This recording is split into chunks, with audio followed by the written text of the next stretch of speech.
knows that it wasn't me that said that about Tina Diamonds. Because Tina did message me. And I told Tina I never said that. Never talked on her. Would never say. I have no reason to say it.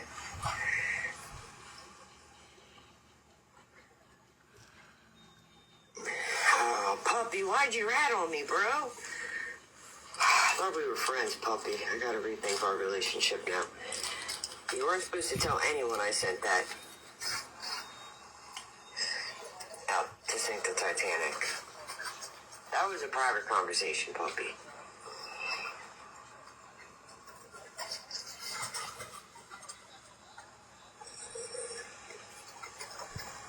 Well, I appreciate you, Heather, for saying it, because I think a lot of people are just keeping their mouths shut because they don't want to become the next target.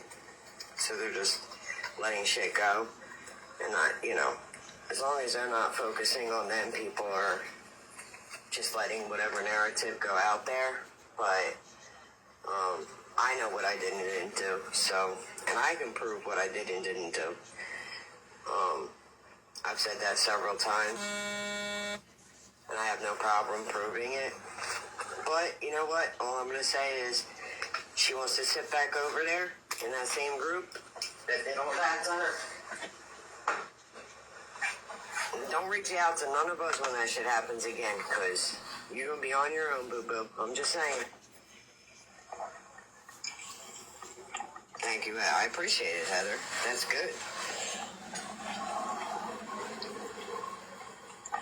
Am I this boring when I go live? A lot of people just... I don't know. It seems like they will just go with whatever people say instead of going against the grain. Like, they'll just roll with the tide instead of going against the grain.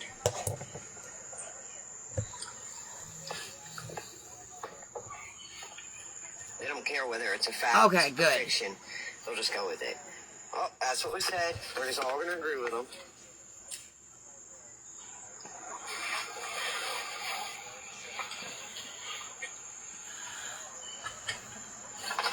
Oh. Meanwhile, I'll bet you all about $400 are all sitting in Discord watching this live right now. While Beth watches this live right now. Because that's what they do. You want to take that bet, Dave? You unmuted. What? Dave, you better be drinking hot tea with lemon and honey. Alright, guys. I can't.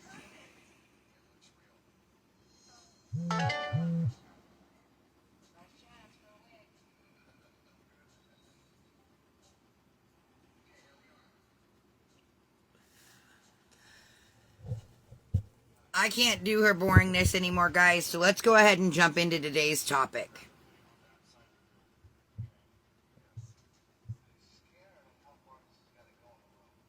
Bring up the right paper.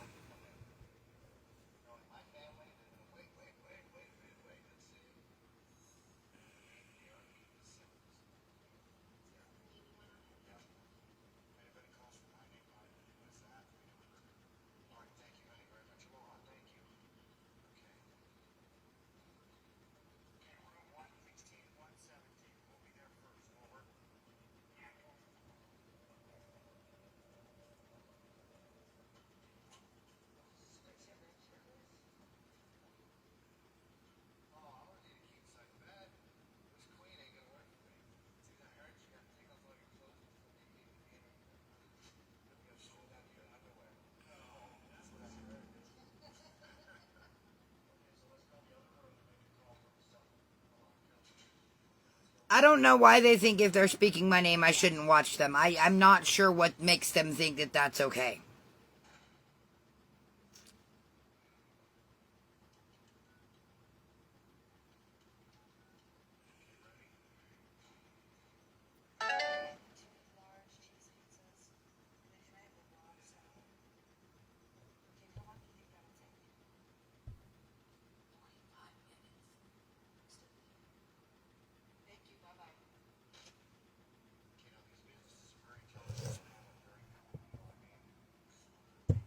Yeah, I know. That's why I moved on and I was just like, let's just get into our topic today, guys.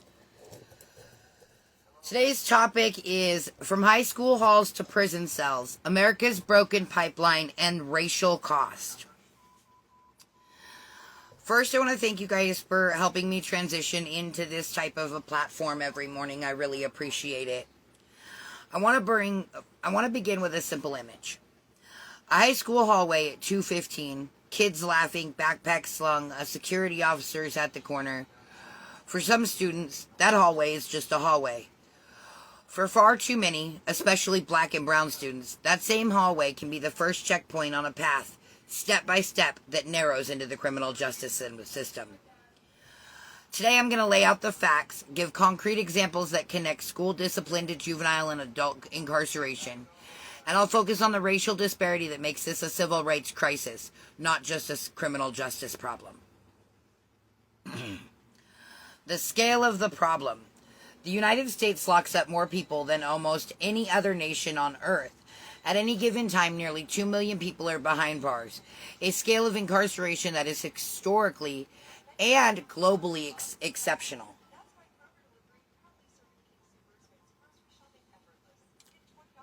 The scale shows, good morning, Nana. That scale shows up early. While youth incarceration has fallen dramatically over the last 2 decades, the racial gap has not closed. It's widened in some places. As most recent national data, black youth are roughly 5.6 times as likely to be held in juvenile facilities as their white peers. That disparity present even though overall youth confinement has declined. How high school discipline feeds the pipeline. We have to be concrete about the mechanics. School discipline. Suspensions, expulsions, arrests on campus removes students from the learning environment and places them in contact with law enforcement and the juvenile court system. Federal data collected across the country documents persistent racial imbalances in who receives exclusionary discipline. The civil rights data collection shows that students of color, students with disabilities, and boys are overrepresented among those suspended, expelled, or arrested at school. The Government Accountability Office found that student arrests in K-12 are patterned by race and by the presence of police on campus, and that having law enforcement in schools is associated with more arrests for relatively minor misbehavior. In short, we criminalize school misbehavior for some children more than others. Examples that connect the high school push out to prison outcomes. So what I'm going to do is I'm going to read a couple of scenarios to you guys and show you how they connect. A high school sophomore is suspended repeatedly for fights and defiance. Each suspension caused missed instruction, disengagement, and labeling. Without supports, the student's attendance and grades drop. Suspensions also increase the odds of students will repeat a grade or drop out. And dropping out is a strong predictor of later contact with the adult criminal justice system. Another student, a black teen, is pulled into the principal's office for a classroom incident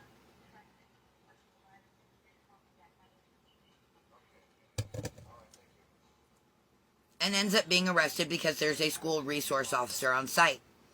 The arrest leads to juvenile court processing, an official record, and placement in a juvenile facility. Statistically, black students are far more likely to be suspended, arrested at school, and ultimately placed in juvenile facilities than white students for the same behavior. And these statistics came from the U.S. Department of Education and the Sentencing Project, just so you guys know where our resources are coming from.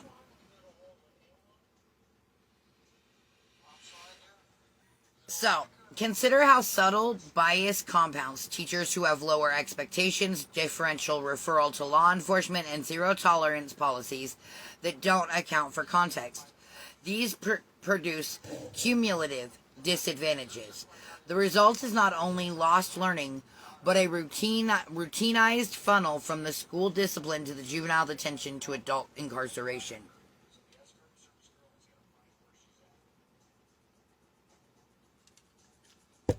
That part. Why race matters. It's not just individual behavior. Racial disparity here is not fully explained by differences in behavior. Research from the National Civil Rights and Sentencing Organization shows that the system's practices discretionary decisions about arrest, charges, plea officers' sentencing produced outsized consequences for people of color.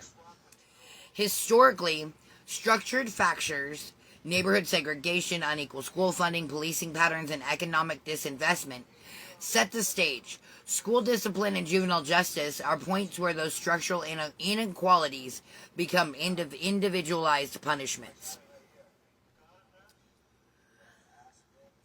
One recent analysis across states found that the lifetime risk of imprisonment for black men remains dramatically higher than that for white men. And while the overall prison population declined since its peak, racial gaps remain entrenched. This is a generational problem.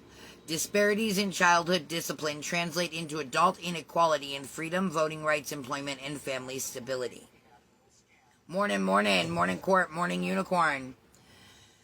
We are discussing the high school hallways to prison pipelines. No worries, Miss Kryptonite.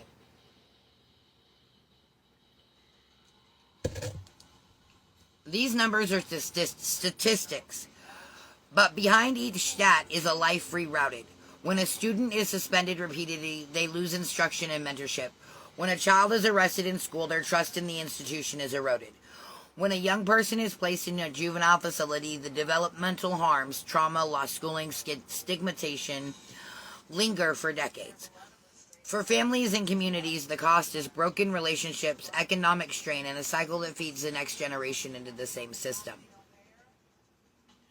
We are talking about the high school hallway to prison pipeline and how it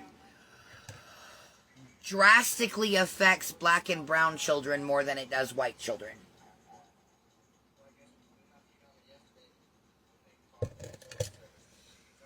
What researchers and advocates point to as solutions? Evidence and advocates point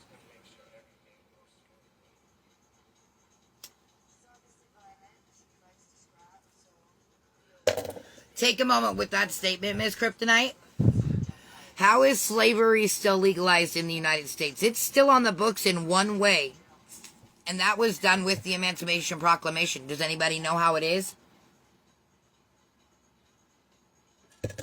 Slavery or indentured servitude is illegal except in what? Oh, no worries, court. Per the Emancipation Proclamation and the 16th Amendment, what is the only way that someone could use through prisons? Correct. As punishment for a crime. That is literally the only way. Yes, absolutely. Prisons are legal slavery. So I want you guys to listen to this, okay? So here in Colorado, let's see. What does the average inmate earn a day in a Colorado prison?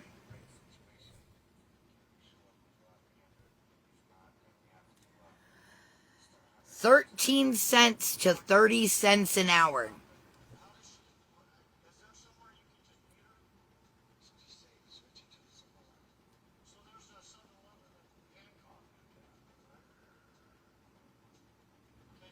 A 6-hour workday could result between earning 78 cents and $1.80. That's legal slavery.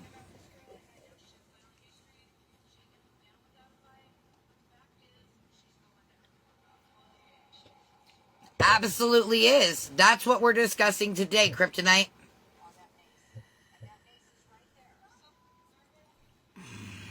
Evidence and advocates point to concrete policy changes that reduce the pipeline and its racial disparities. Replace exclusionary discipline with restorative practices, counseling, and targeted behavioral supports so that students stay in school and receive help instead of punishment. Limit or re-image the role of law enforcement in schools. Invest instead in social workers, counselors, and mental health professionals. The GAO's work suggests arrests are associated with police present. Changing the present changes the outcome.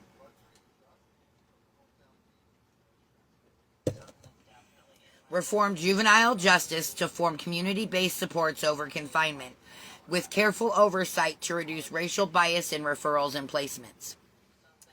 Address the upstream structural dividers, inequitable school funding, housing and economic opportunity, and community investments that reduce the conditions too often that lead to punitive school responses. If you guys don't take anything away from this talk, please let it be that mass incarceration and racial disparity are not inevitable. They are a result of policy choices at the school, district, county, and state levels. We can choose alternatives that keep our students in the classroom through support rather than punishment, and stop funneling children into cages. Take action where you can. Talk to your school board about suspensions and SROs, support restorative justice programs, volunteer with youth mentoring, and push for state policies that invest in alternatives to detention. The path from the high school hallway to the prison cell is not preordained. It's built, step by choices we make. We can dismantle it if we decide to. The children in our schools are not future prisoners. They are students, siblings, neighbors, and citizens. When our system pushes them towards punishment rather than opportunity, and that when that pressure falls hardest on black and brown children, we have a moral and civic failure on our hands. Let's change the choices we make today so that every hallway leads back to learning, not to the locking of a cell door.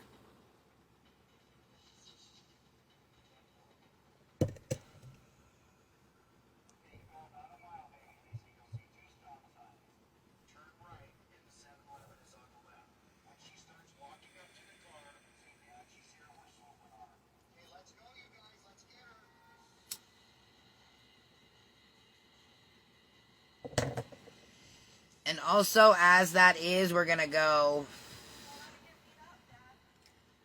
talk about the truth behind why America's a racist country. Bear with me, please. All of my white people in here do not get offended. Racism in America isn't the result of a single cause. It's the product of centuries of intertwined history, economic laws, and culture. To understand why many Americans hold racist beliefs or act in racist ways, we have to trace both the origins and the system that keep those ideas alive. Here's a breakdown of the deeper truth. The historical foundation of racism in our country.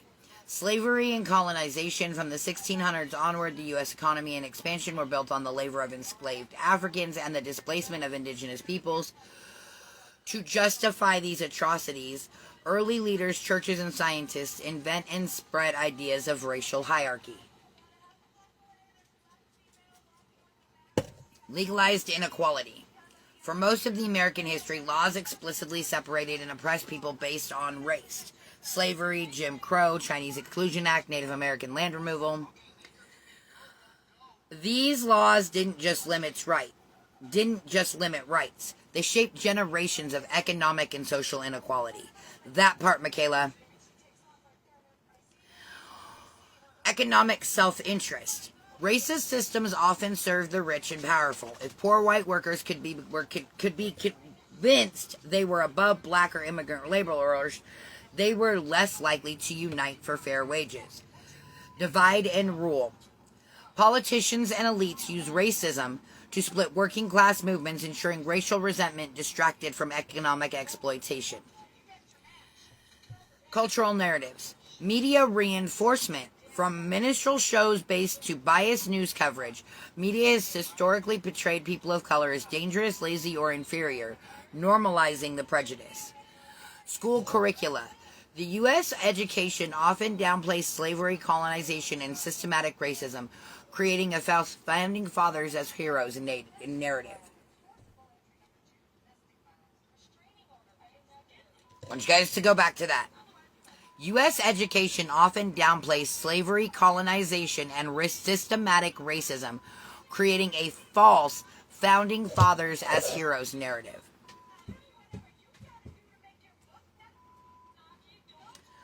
Sociologists call this status threat. And some white Americans feel that as demographics shift towards a more diverse population, they will lose political, cultural, and economic dominance. This fear gets amplified by politicians and media who frame equality as loss for white people instead of gain for all people. Social conditioning. Racist attitudes are learned, not innate. If a child grows up hearing stereotypes, seeing segregation, and being taught in a biased version of history, prejudice can feel normal. Breaking that conditioning requires active unlearning, which most people resist because it challenges their identity and worldview. Sorry, I have hiccups now.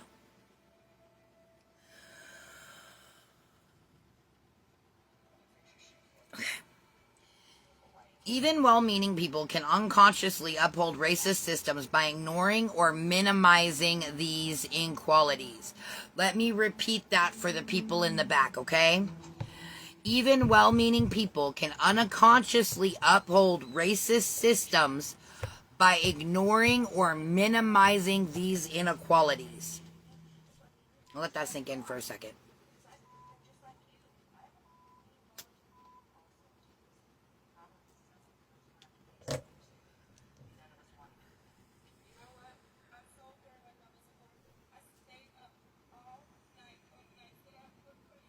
Americans, this is the hard truth, guys.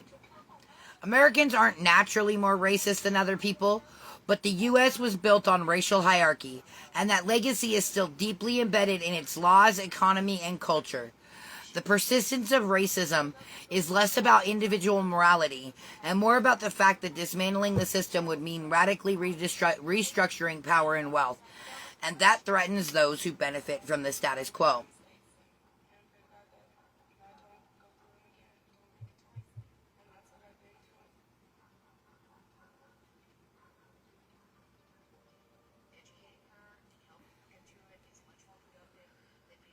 All right, let's walk through how racism in America has evolved rather than vanished. It's like a shapeshifter. When one form becomes socially unacceptable, it changes appearance, but it keeps the same purpose, maintaining racial hierarchy and unequal power. Slavery era, which was 1619 to 1865. Economic engine, enslaved Africans were the backbone of U.S. agricultural and early wealth. Justification. Pseudoscience, i.e. scientific racism, and religion were twisted to claim black people were inferior. Control mechanisms. Slave codes restricted movement, education, and family structure. So then let's move on to 1865 to 1877.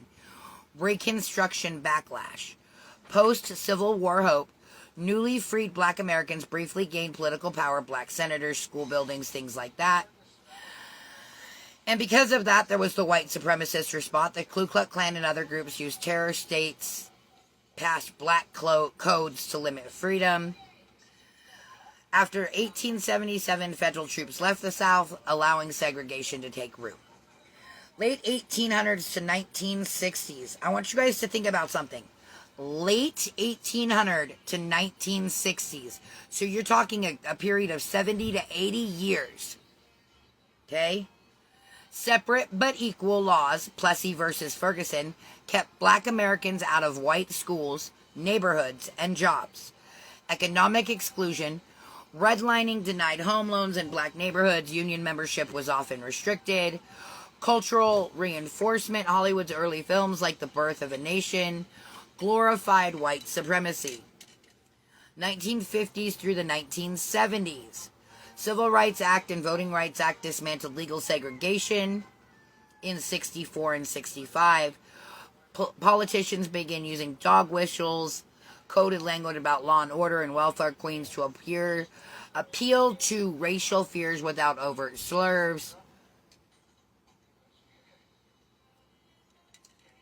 Many white families moved to the suburbs, leaving urban areas underfunded. 1970s to today, the era of mass incarceration. The war on drugs disproportionately targeted black and Latino communities, even though drug use rates were similar across all races. Three strikes law and mandatory minimum led to exploding prison populations, stripping voting rights from millions. And here's a big one, guys, I want you guys to think about, okay? Incarceration became profitable by the creation of private prisons, creating a financial incentive to keep the prisons full. Immigration is the new front. Latino and Muslim communities, politicians stroked fear of illegal immigrants and terrorists to justify harsh laws and border militarization. Family separation and detention camp echo historical patterns of treating non-white groups as less deserving of rights. English-only movement, cultural assimilation pushed as a requirement for belonging. Modern coded racism from 2008 to the present. Obama era, the election of a first black president sparked both hope and a rise in racial resentment. Openly racist rhetoric became more mainstream, hate crimes surged. Algorithms amplify outrageous and misinformation, spreading stereotypes faster than ever. The pattern. Racism in America hasn't been solved. It's been rebranded at each stage. From chains to laws to prisons to politics and rhetoric, the goal is the same: protect a racial hierarchy and the privileges of those at the top.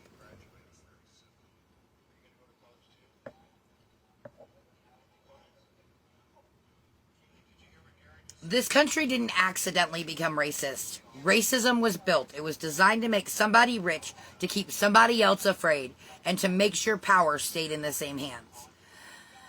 Think about it for a second. Slavery wasn't just mean. It was an economic system. Jim Crow wasn't ugly. It was a law. And prisons didn't just fill up by chance. Policy helped pack them. History in quick 3 beats. Slavery, Jim Crow, and mass incarceration. During slavery, people were treated like property because it made wealth possible. That cruelty required a story. They're less than us. So white supremacy became a business tool, wearing moral clothes. Jim Crow, when slavery ended on paper, segregation and exclusion did the job on the ground. Separate schools, separate homes, separate chances, laws changed the map of opportunity. Mass incarceration. When open racism became unacceptable, the system found new ways. Crime, drugs, public safety. Different words, same effect. Communities of color were locked out of power. Racism isn't a single villain. It's a shapeshifter. Every time one face of it gets exposed, it puts on a new mask. That's why when people say, we passed laws and think the problem solved, laws matter, but systems, money, and culture keep reforming from fixing everything. Here's how it works today. Policies that look like neutral hit non-white communities harder. Housing rules, school funding, who gets hired. These are modern tools that keep the old outcomes in place. Media and politics sell stories that make people afraid to share power. Fear makes people cling to identity instead of a common cause. So what do? 3 fast, concrete moves. Learn the real history. Learn the real history. Okay? Not the sanitized version. If you want to know how things were built, you can see how to take them apart. Focus on systems, not individuals. Calling out a slur matters. Changing lending rules, zoning, sentencing laws, that changes lives. Build shared power. When working class people of all races organize together for housing, for jobs, for schools, the motivation for dividing us evaporates. A final truth, guys. Dismantling this won't be polite or painless. It will be loud and inconvenient. It will require people to give up things they expected to keep. But freedom isn't comfortable for the privileged. It's justice for everyone. If we want to walk out of here with one line to remember, here it is.